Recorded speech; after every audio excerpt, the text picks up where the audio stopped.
c'est avec un grand plaisir et un profond sentiment de responsabilité que je me tiens devant vous aujourd'hui pour l'ouverture de cette session cruciale consacrée à l'intégrité, l'éthique, la transparence et la bonne gouvernance au sein de la Caisse d'assistance sociale. Nous vivons une époque où les attentes des citoyens envers les institutions, qu'elles soient publiques ou privées, sont élevées. Il est donc impératif que nous répondions à ces attentes en instaurant de pratiques qui renforcent la confiance et l'efficacité dans la gestion des affaires publiques. Cette session de formation est dédiée aux cadres et aux employés de la CAS, qui se veut un signal fort, annonciateur d'une série de mesures tendant à redonner à notre chère institution sa lettre de noblesse. Ainsi, le choix des thèmes qui seront traités tout au long de cet atelier n'est pas le fruit du hasard. Ils sont plutôt en droite ligne avec les objectifs et les valeurs prônées par le Conseil présidentiel de transition et le gouvernement du Premier ministre Gary Conille en matière de bonne gouvernance. La transparence, par exemple, fondement de la confiance institutionnelle et principe essentiel de toute institution qui aspire à être respectée et crédible. À cet effet, la CAS s'engage non seulement à publier des informations, mais établir des canaux de communication clairs et accessibles permettant à chaque acteur, qu'il s'agisse des employés ou des particuliers prenants externes, comprendre comment et pourquoi certaines décisions sont prises. La transparence au sein de la CAS sera la boussole qui légitimise et guide toutes nos actions, seule capable de garantir une meilleure gestion des ressources et de prévenir toute forme de méfiance. Des dispositions sont en train d'être prises afin que nous mettions en place des mécanismes de reporting réguliers sur nos activités, nos finances, les projets en cours, notamment le projet marché contré.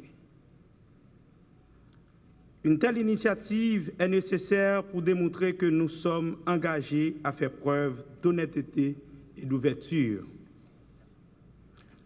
L'éthique, quant à elle, va au-delà des simples règles et règlements.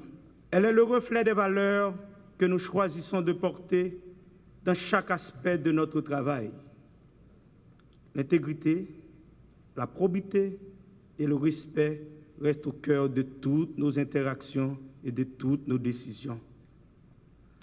Il est de notre devoir de montrer l'exemple en respectant les normes éthiques les plus strictes, en évitant les conflits d'intérêts et en assurant chaque agissance des cadres des personnels de la CAS soit conforme aux règles établies.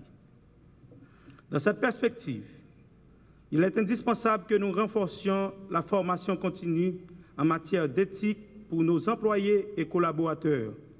À cet égard, un code d'éthique clair et compréhensible est en train d'être adopté. Il permettra non seulement de mieux encadrer nos actions, mais surtout d'uniformiser les comportements au sein de l'institution.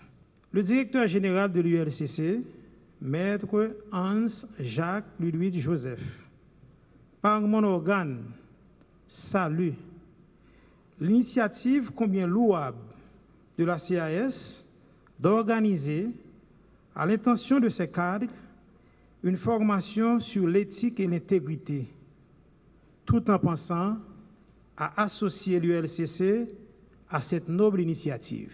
Cela fait environ 4 ans depuis que la lutte contre la corruption a pris son envol en Haïti.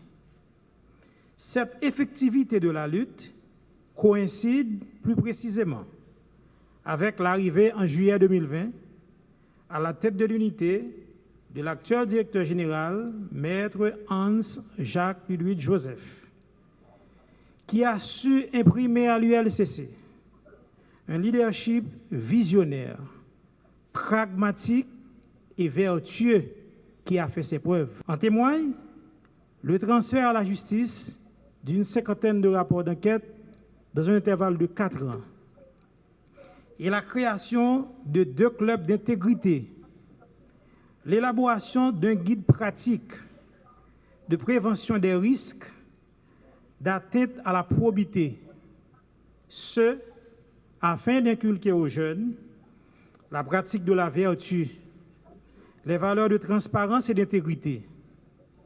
La lutte contre la corruption s'articule autour de 2 grands axes stratégiques, l'axe préventif et l'axe répressif. Dans son aspect préventif, la lutte contre la corruption passe nécessairement par un changement de mentalité, la promotion de valeurs de transparence et d'intégrité dans l'administration publique. Je voudrais avant toute chose saluer cette initiative pour sa pertinence dans un contexte de dénonciation et de condamnation générale des pratiques liées à la corruption dans certaines de nos administrations publiques. Malheureusement, la CAS fait partie de ces institutions sur les feux de la rampe. Cela dit, des efforts doivent être consentis et des actions concrètes doivent être conduites pour faire revenir la confiance du public dans cet organe de solidarité et d'assistance aux personnes les plus vulnérables. J'inscris donc cette initiative qui nous réunit aujourd'hui dans cette logique de quête d'éthique et d'intégrité vers un service public efficace et efficient. D'une part, mais également porté par un système administratif crédible et des agents publics motivés par l'honnêteté d'autre part.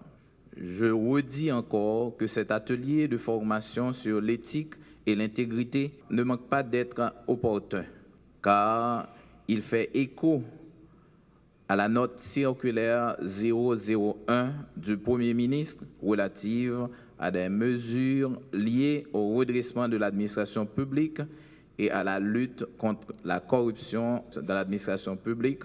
En même temps, il répond aux préoccupations et aux recommandations formulées dans l'agenda de la transition à travers la feuille de route adressée par le Premier ministre au ministre des Affaires sociales et du Travail.